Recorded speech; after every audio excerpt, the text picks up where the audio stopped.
Hi, I'm Maris. At my sister's wedding, she had me and my son clean tables, like we were part of the staff. I smiled through it, even when they laughed, even when they called me the cousin from out of state, as if I'd never been part of this family. But what hurt more wasn't the chores. It was watching my 13-year-old son realize, maybe for the first time, that even kindness can be weaponized. Then, right when I thought I'd swallowed my last bit of pride, he stood up, took the mic, and everything changed. What did he say that made the whole room go silent? There was a time when a simple envelope arriving in the mail didn't stop me cold. That afternoon, I stood over the kitchen counter, sorting through grocery ads and medical bills, when I noticed the gold-trimmed envelope with the calligraphy lettering, "No return address." But the minute I saw Branwen, my stomach tensed. I knew it was Callista's. The paper was too expensive, the handwriting too curated for it to be from anyone else. Still, I opened it carefully. Inside was an ivory card with embossed lettering, "The Branwen McAllister Wedding." At the top it read, "You are cordially invited to the celebration of the union of Callista Branwen and Jeffrey McAllister." Underneath, "To the family of Verlene Branwen. No Mary's, no Elian, no name at all." I flipped it over, twice. Searched for an RSVP card with our names. Nothing. It was the first time in 7 years I'd received anything from her that wasn't through our mother. And it still felt like an invitation to someone else. I stood there longer than I should have, that familiar ache rising in my throat. It's funny how a lack of ink can say more than a paragraph ever could. Elian came through the door moments later, tossing his backpack on the couch like he always did. "Mom, you got mail?" I quickly slid the card under a stack of papers. "Just a wedding thing." "Whose?" he asked, already moving toward the fridge. "Your Aunt Callista's." I watched his face. He paused, then brightened just a bit. "We're going?" I hesitated. "Do you want to?" He closed the fridge door with his shoulder, holding a can of soda. "I mean, I haven't seen Grandma in a while. Or anyone." And just like that, my decision wasn't mine anymore. 2 weeks later, we packed a weekend bag, and I drove us the 4 hours from Greenville to Charleston. Elian dozed off halfway through the trip. I had too much circling in my head to sleep. Boone Hall Plantation, that was the location. Classic, southern, photogenic. The kind of place that always felt like it belonged to someone else. By the time we pulled into the gravel lot, the sun was sliding behind the oaks, casting long, symmetrical shadows. The plantation house loomed like something out of a family history book we were never invited to write in. At the welcome table, a girl in a sleek black dress held a clipboard. She looked up with a professional smile. "Name?" "Maris Godwin, and my son, Elian." Her smile faltered for just a second. "Oh, one moment." She walked off, weaving through people in pastel dresses and champagne-colored suits. My stomach twisted. Elian tugged at his sleeve, trying to straighten the collar I'd ironed that morning. "Do we not have seats?" he whispered. The girl returned with a tighter smile and led us toward the guest chart. She pointed to a name card halfway down the display. Our names were there, technically. Under the heading, Janitorial Volunteer, Godwin, M. and Guest. My breath hitched. I blinked to make sure I read that right. Elian leaned closer, his jaw tightening. "Oh, sorry," the planner said quickly. "That must be a print mix-up. We've had a few odd labels. I'm sure it wasn't intentional." But I scanned the rest of the chart. Not a single other label was wrong. The girl guided us to our table, at the far edge of the garden, near the sound booth. As we sat, Elian stayed quiet. He didn't ask questions, didn't complain, just folded his napkin slowly and placed it in his lap like he was trying not to exist. I looked around at the rest of the tables, decorated with personalized menus and gold-edged cards. Ours had plastic place settings and a folded paper program that listed the evening's timeline, but not our names. "We're only here for one night," I whispered to myself. "Don't make it about you." But the sting didn't fade. It sat there, beneath my ribs, pulsing with every laugh I didn't feel welcome to join. And then I saw where they placed my son. The reception hall was breathtaking. Vaulted ceilings, white drapery cascading from chandeliers, and the kind of floral arrangements that only exist in magazines or the weddings of women like my sister. As we stepped in, I instinctively slowed down, scanning for our names among the rows of tables adorned with golden cards and embossed menus. I spotted my name, tucked at the back near a service entrance. And then I looked for Elian's. His name wasn't beside mine. A few steps away stood a table with a paper tent labeled Young Guests.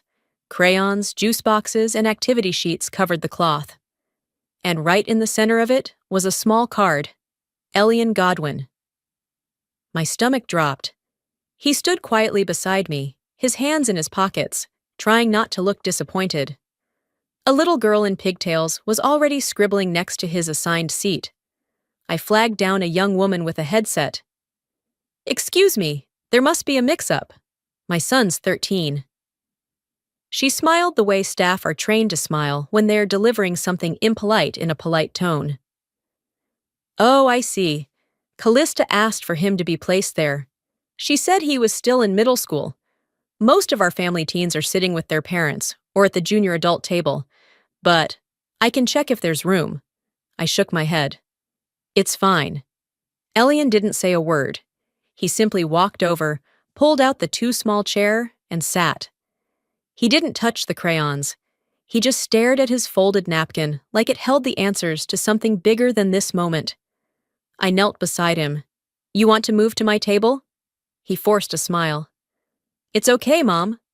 But his eyes didn't meet mine. Back at my table, I tried to focus on anything else. Napkin folds, water condensation on my glass, anything but the sight of my son sitting among kids who still needed help cutting their food. It was subtle. It was calculated. An usher passed by with a tray of wristbands. "These are for guest access," he explained. "Different bands for different sections." He handed me a silver one. I noticed other family members slipping on gold bands. Some had their names engraved. Mine was plain. I approached one of the attendants near the ballroom. "Excuse me, my son is sitting just over there, and I wanted to walk him toward the photo room. It's in the family wing?" He looked at my wrist. "Silver bands are for reception access only. Family wing is gold." No apology, no softness, just protocol. I bit the inside of my cheek and smiled. "Of course." Back at the reception corner, I guided Elian away from the kids' table. "Want to stretch your legs?" He nodded.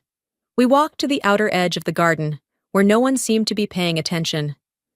The laughter from the main hall drifted through the air, punctuated by camera flashes and the clinking of glasses. On a small side table sat gift bags. I picked up the one labeled Maris. It was light. I opened it. Empty, except for a paper coupon for a local spa. The bag next to it, marked for a cousin, bulged with monogrammed items, embroidered napkins, a keychain, a handwritten note. It wasn't an oversight. It was consistent. Planned. Elian reached into his own bag, found a coloring book, and handed it to a younger kid nearby. He didn't look angry, just tired. I took a deep breath, fighting the heat rising in my throat. "Don't react. You promised you'd be gracious." I thought about my father. He would have said something, probably too much. But he wasn't here, hadn't been for years. And this wasn't his battle to fight. It was mine, quiet, careful, calculated. As I tucked the empty gift bag under the table, I glanced up and froze. Callista was making her entrance. She stood at the top of the grand staircase, dressed like the cover of a bridal magazine, soaking in every ounce of attention. People turned, phones lifted, laughter rose again, this time louder, richer, more celebratory. No one noticed the woman in the corner or the boy still sitting at the children's table. No one ever does. By the time the sun dipped below the treetops, casting long shadows across the lawn, a soft chime rang through the reception hall, calling guests back to their seats. The coordinator announced it was time for the Life Journey slideshow, Callista's curated legacy, projected onto a 15-foot screen for all to admire. I stayed seated, though part of me wanted to slip outside and find a quiet patch of grass. Elian sat beside me, quietly sipping from his water glass. He glanced over as the lights dimmed, then rested his arm lightly against mine. I kept my hand on his shoulder. The screen lit up with images of Callista as a baby in a frilly bonnet, then a toddler blowing out birthday candles. The room filled with warm chuckles and murmurs of nostalgia. The sound of glasses clinking, the rustle of taffeta skirts. People were leaning in, soaking up the fairy tale. And then the years began to tick by. Family vacations, school awards, Christmas mornings. I saw them all, except I wasn't in any of them. Not really. In some, I remembered exactly where I'd stood when the photo was taken. I remembered holding the camera. I remembered the smell of sunscreen, the sound of wrapping paper tearing, the way Callista had squealed when she unwrapped that scooter at 11 years old. But in every photo where I should have been, I wasn't. Either the image was cropped, or someone's elbow conveniently blocked my face. Once, a graphic overlay with "Happy Holidays" in sparkly letters landed right where I'd been sitting on the couch. Elian leaned forward, his brows subtly drawn. He didn't say a word, but I knew he saw it too. Then came prom. There she was, glowing, flawless, posed on our front porch in a pale blue gown. The photo was beautifully lit. I'd taken that one. I remembered pinning her hair back just right. I'd driven her to the fitting, stayed up the night before steaming the fabric. I'd held her earrings in my palm while she picked out her shoes. And yet, I wasn't in the frame, not even a reflection in the glass door behind her. The applause was generous. Her friends cheered. Her groom leaned in and kissed her temple. A slideshow designed to honor her life had rewritten mine out of it. I quietly stood and slipped out of the hall before the cake-cutting segment. Outside, the sky was bruising with early evening clouds. String lights began to flicker on as I wandered toward a side area near the garden entrance, where a glass case had been set up. "Harlan's Keepsakes," the sign read. It was a tribute to our father. His bronze star was pinned in the center. His cufflinks were arranged in a neat row. There were handwritten notes from guests and old photos from his army days. My eyes scanned the bottom shelf, where the letters were. Years ago, I'd written him a letter after we'd had a fight. I was 16. I'd poured myself into those pages. My hopes, my guilt, my confusion about everything going on in our house. He never spoke of it again, but I'd seen it in his desk drawer once, folded and worn at the edges. It wasn't there. A middle-aged woman in a navy pantsuit was arranging the display. I cleared my throat. "Hi, sorry. Was there a letter here? From a daughter? I think it had a green ribbon." She looked up, unsure. "You must be Maris." That told me enough. She hesitated, then said, "Callista made final edits. She said that letter didn't really fit the tone." I stood there a moment, hands still at my sides. The evening breeze caught the hem of my dress. Something inside me tried to well up, but I pressed it down before it could rise. I thanked the woman and walked back toward the reception hall.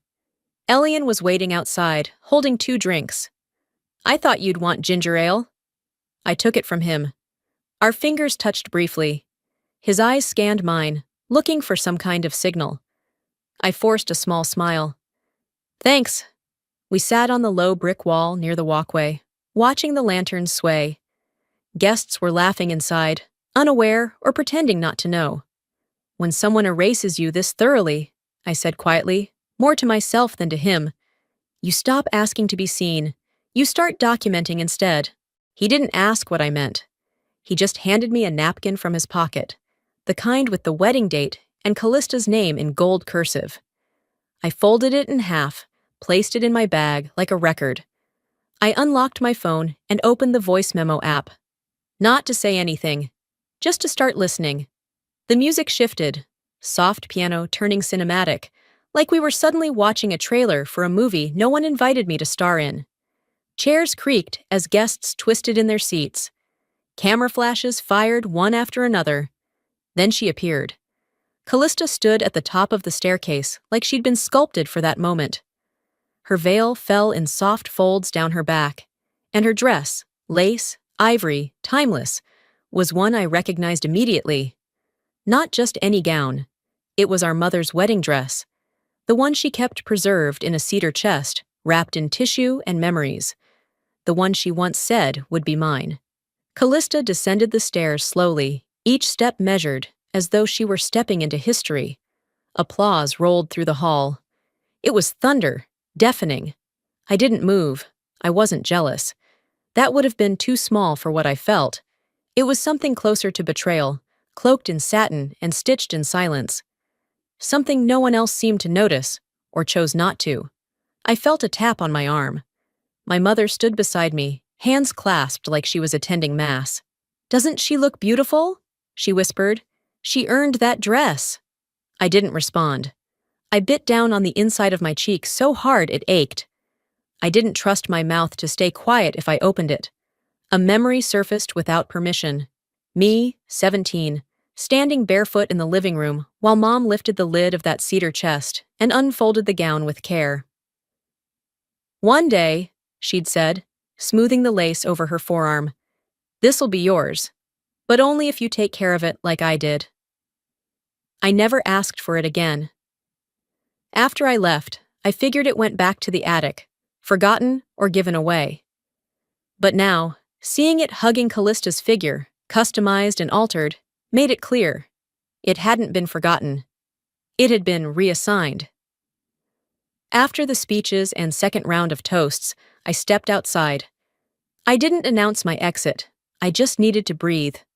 The garden path was empty, lit by low lanterns and dusky light.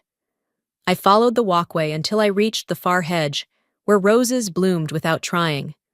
I stood there for a while, unsure what I was doing, whether I was calming down or letting the quiet remind me who I used to be. I didn't hear her approach until she spoke. "You always had a way of disappearing when things got difficult," my mother said. Her voice wasn't harsh. It was polite. That made it worse. "I just needed a moment." She stepped closer. "Maris, don't start something tonight. This is Callista's day. Let it be hers." I turned to face her. "Did you know? About the dress? About the photos? About all of it?" She looked away like she'd been asked to calculate a tip. "Some things are better left behind. You need to stop holding on to the past. Be the bigger person." There it was. Again. That phrase. Be the bigger person. The command women get when they're expected to absorb more than they should. When silence is equated to virtue. I wondered how many times she had said that to herself about me. "I was the one who helped her pick that dress," I said. "The first time she tried it on, she cried because the sleeves were itchy. You weren't there. I was." "That doesn't matter now," she replied, soft but firm. "Don't make people uncomfortable tonight. This family needs peace." "This family needs honesty," I said, but it didn't land. Her expression had already shut the door. She walked away without another word. I stood alone by the roses. My hands trembled, not from rage, but from holding back everything that wanted to erupt. I reached into my purse and pulled out my phone. I opened the voice memo, the one I'd started earlier. Play. I didn't listen for long, just enough to hear her voice. My sister's, not my mother's. The sound of them laughing about how Maris won't do anything anyway. They weren't wrong. I hadn't done anything, not yet. "Mom?" I turned. Elian was holding 2 dessert cups, 1 chocolate, 1 lemon. He held them out without comment, like it was the most natural thing in the world to find me hiding near the rose bushes. "Thanks," I said. We sat on the bench together, quiet except for the occasional wind stirring the leaves. "That dress wasn't just lace," I told him. "It was acknowledgement." He didn't pretend to understand fully. He just looked down at his shoes for a second, then back at me. "You're still not ready, are you?" he asked softly. I nodded, but my eyes were already burning. The transition from sunset cocktails to the gift acknowledgments happened seamlessly. Too seamlessly. One moment, people were still sipping champagne and nibbling on shrimp skewers. The next, they were being directed back to their seats by the MC's chirpy voice. "Ladies and gentlemen, our bride would now like to share a few words of gratitude for the people who made this day so special." I returned to my table with Elian close behind. I hadn't eaten much, but I held a half-empty flute of sparkling water, just to keep my hands busy. Callista stood on the platform beneath the floral arch, aglow in candlelight and the center of every camera. She cleared her throat gently, then began listing names. She thanked old teachers, sorority sisters, former bosses. She smiled at distant cousins and shared a personal memory about a friend who flew in from Oregon. The crowd lapped it up like gospel. Then she held up a small velvet box. "This," she said, lifting the necklace gently from within, "was my mother's, and I'm so grateful to Aunt Vera for returning this precious family heirloom to me. It means more than I can put into words." Applause broke out. I sat still. I knew that necklace. I'd found it weeks ago while clearing out the cedar chest in our basement. Yes, our basement. The one she never once helped sort through after Mom's fall. I'd wrapped it carefully, tucked a handwritten card beside it. The note read, "May this remind you who we come from, and that not all things forgotten are lost." I'd sent it through our mother, trusting her to deliver it privately before the ceremony. There had been no reply, no text, no acknowledgement. Until now. Only it wasn't my name being honored. It was Vera's, our great aunt, who hadn't seen Callista since she was 12. I stared straight ahead, heart slowing like it knew something my body was still catching up to. Callista beamed as she clasped the necklace around her neck, oblivious to the quiet disfigurement she'd just created in front of everyone. The applause faded. Dessert was served. Conversations picked back up. But the air around me stayed still, like waiting for something to crack. Later, on my way back from the restroom, I turned the corner near the coat room and nearly bumped into Aunt Maura. "Oh, Maris," she said, startled. Her lipstick had smudged slightly, and she clutched her shawl as if for protection. "Did you see the gift segment?" I asked calmly. She nodded, but her eyes darted away. "I did. I sent that necklace. And the card. I wrote that note myself." Maura swallowed hard, the way people do when they're deciding how much truth they're willing to live with. "I know you did," she finally said. "I saw it. Verlene. She took out the note. Said it was too sentimental. Told Callista to credit Vera instead. Said it would play better in front of the crowd." My mouth didn't move. My whole face stayed still. "Why didn't you say anything?" She looked down at the floor tiles, then back at me with a softness that somehow made everything worse. "I'm on the deed for the main property," she whispered. "Your mother made that very clear." So that was the exchange rate. Silence for land. Complicity for comfort. I didn't speak. I didn't nod. I just walked away. The lounge area behind the main dining tent was dim, mostly empty. A few groomsmen were checking their phones. I found Callista by the mirror, touching up her lipstick with the kind of confidence that made me wonder if she even remembered we shared a childhood. She caught my reflection and offered a look somewhere between bored and amused.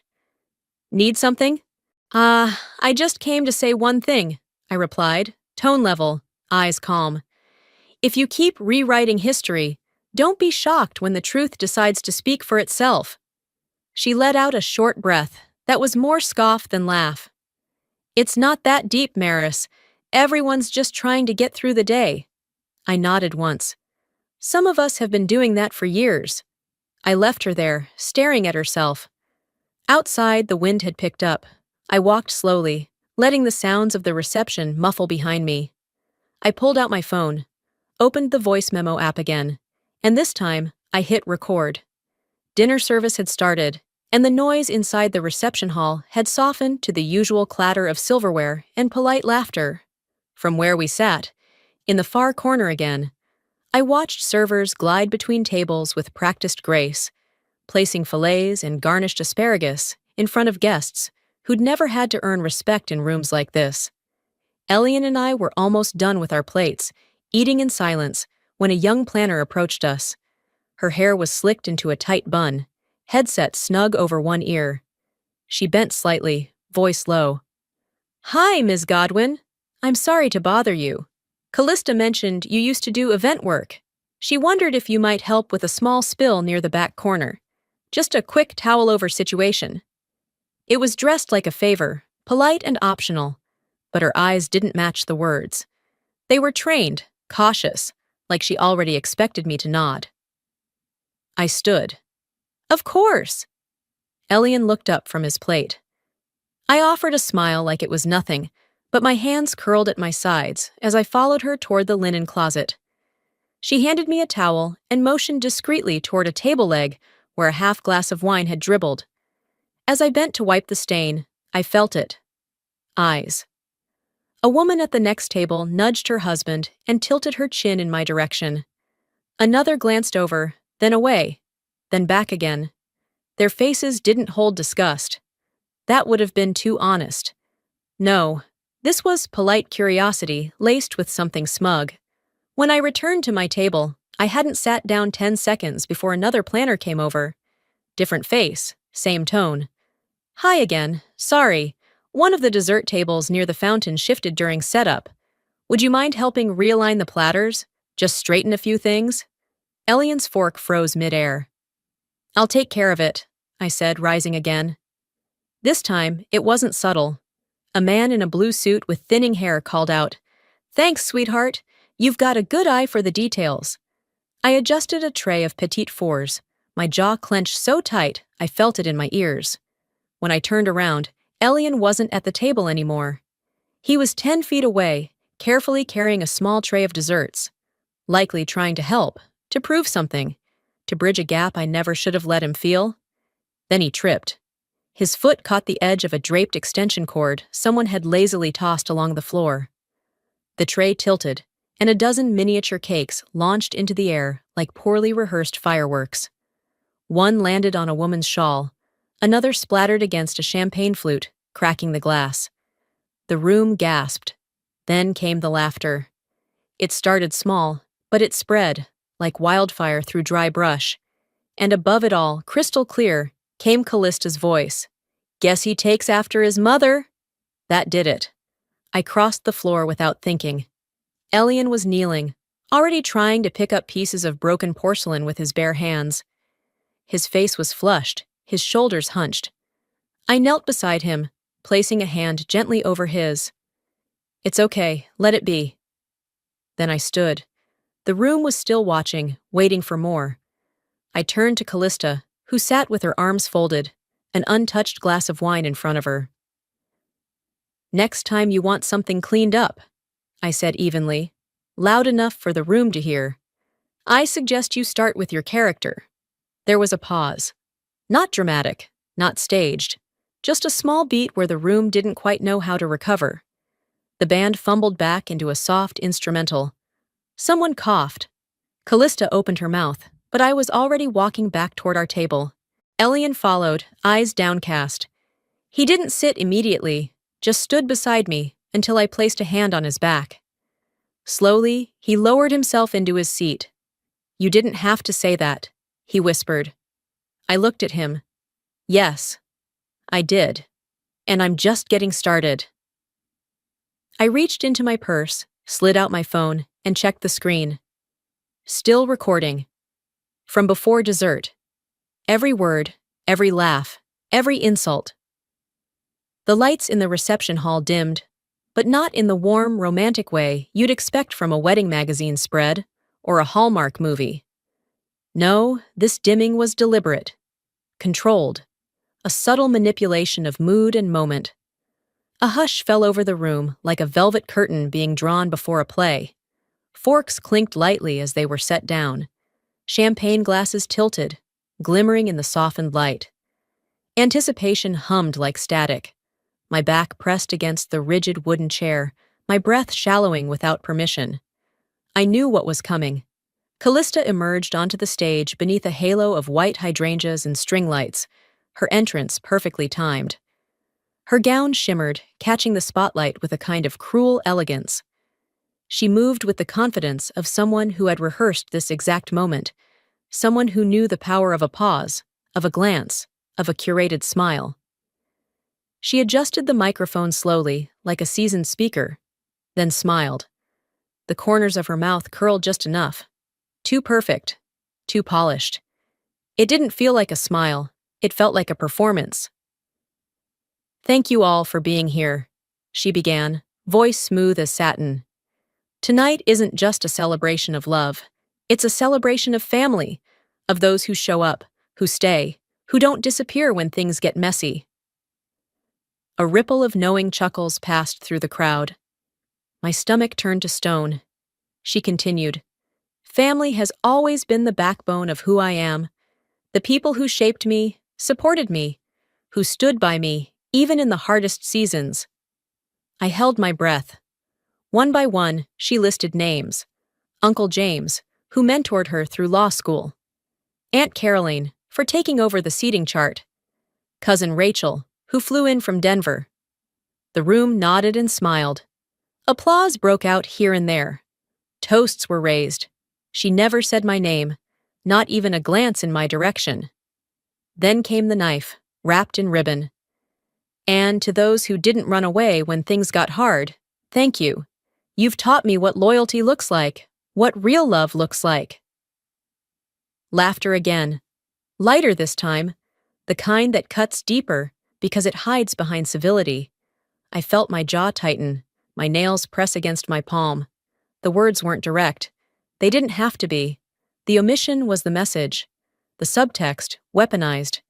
Beside me, Elian turned his head. I felt his gaze before I saw it. His face said everything. Confusion, hurt, and slowly, recognition. He didn't need to ask what was happening. He was watching it unfold with his own eyes. I stared straight ahead. "You never even asked why I left. You never tried to understand. You just wrote me out, like I was a draft you didn't like." My hand slid to my purse. My fingers brushed the edge of my phone, still recording everything since the moment dinner had been served. I hadn't planned it, not really. But something in me had known. Call it intuition. Or self-preservation. The applause faded. Callista left the mic with a satisfied gleam in her eyes. Rudy, the MC, took the stage with his clipboard. He tapped the mic, grinning. "All right, folks, now it's time for some special acknowledgments. Let's give a big hand to the hearts behind this beautiful night." People clapped. Chairs scraped. Guests began standing for photos and applause. "Let's bring up our incredible support system," Rudy said, scanning the names. "Family, friends, our wedding circle of trust." A parade of names followed. Groups shifted toward the front. The spotlight turned toward the carefully selected few. "And a special thanks," Rudy added, squinting at his list, "to our cousin from out of state, Mar. Marie, thanks for joining us." Heads turned. Marie? Not Maris. Not sister. Cousin. It landed like a slap. Quick, cold, public. For a second, the world went silent in my ears. Just the dull thrum of white noise, like standing underwater. It wasn't even the most cruel moment of the night, but it was the one that said the quiet part out loud. "You are not part of this story." Elian's head jerked toward me, his jaw clenched, but it was his eyes that said it all. There was no mistaking the look now. Disbelief. Not just at what was said, but at the fact that no one stopped it. No one corrected it. No one stood for me. Until now. I stood.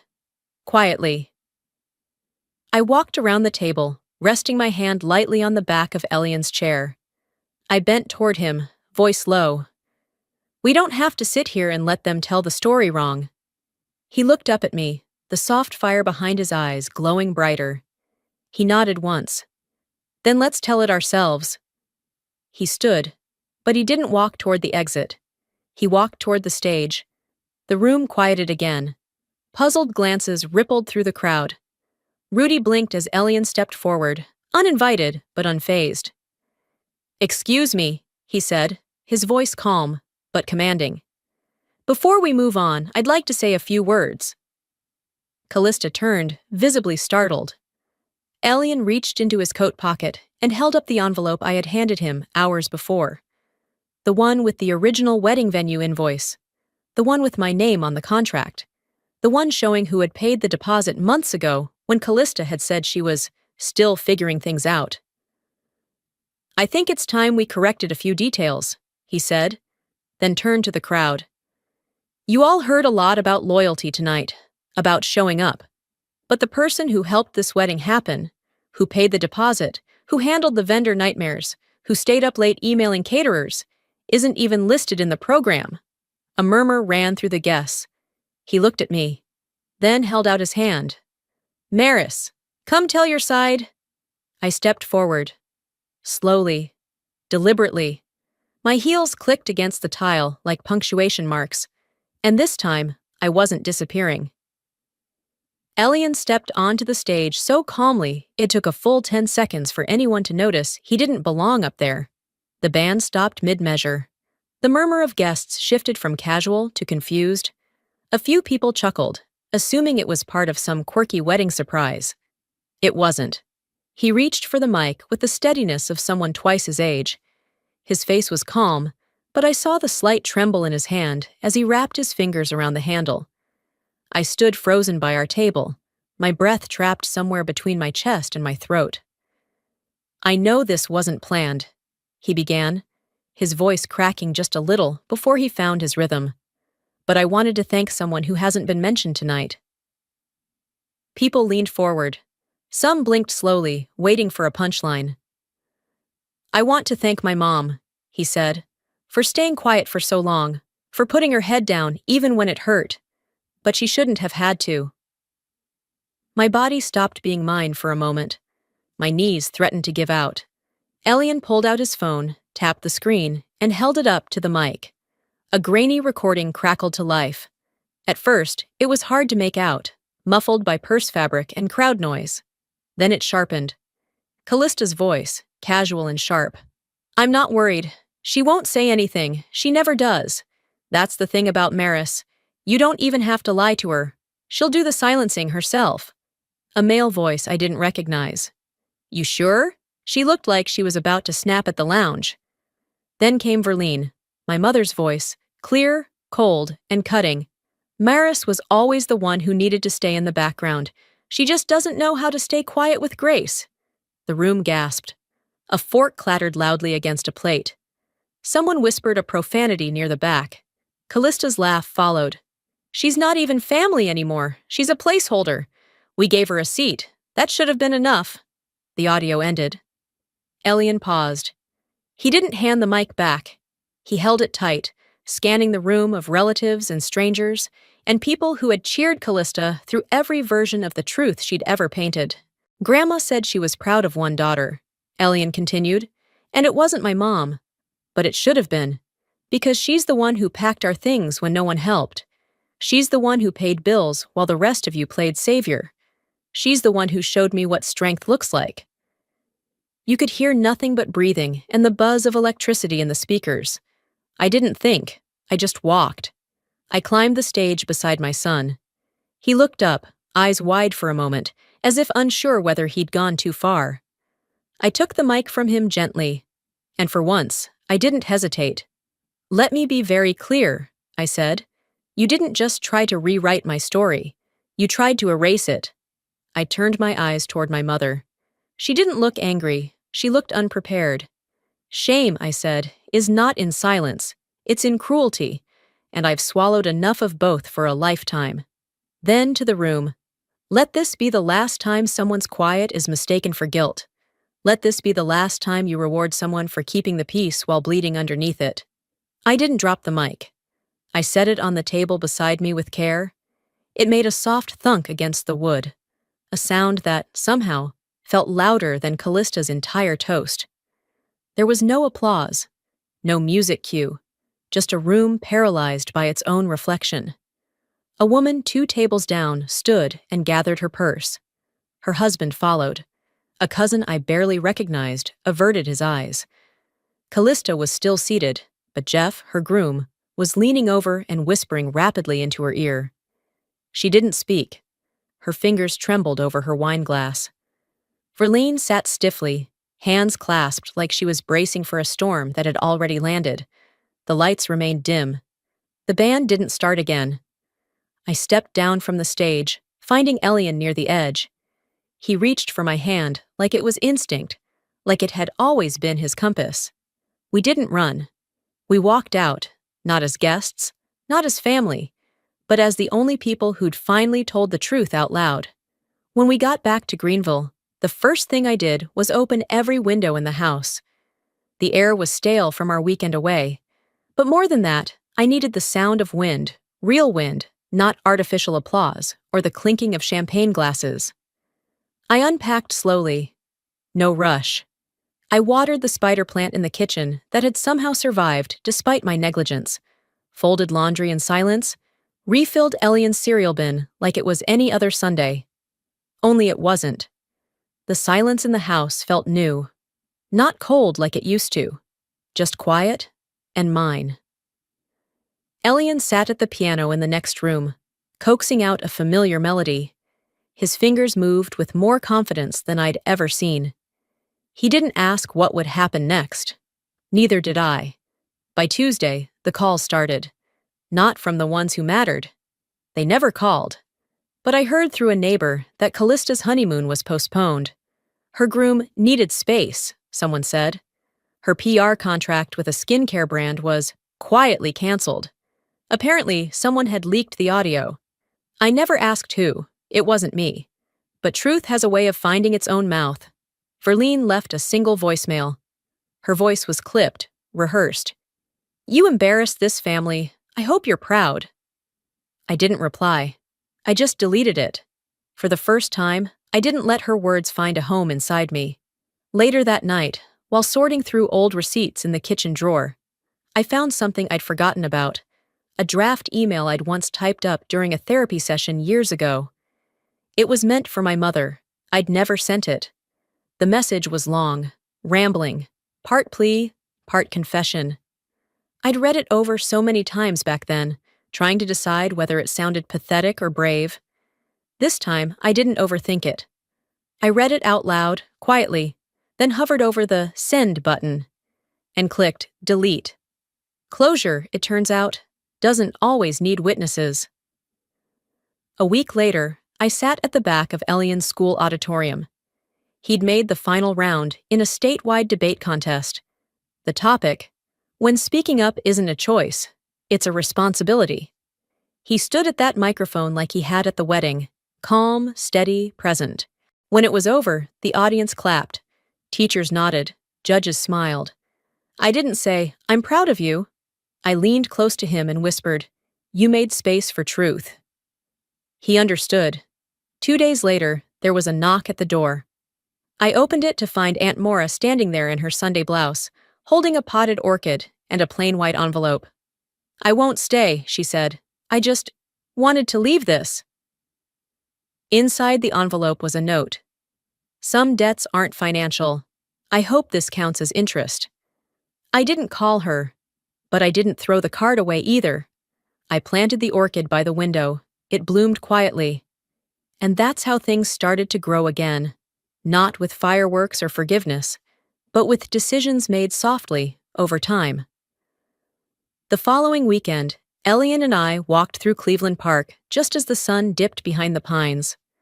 Our shadows stretched long across the gravel path.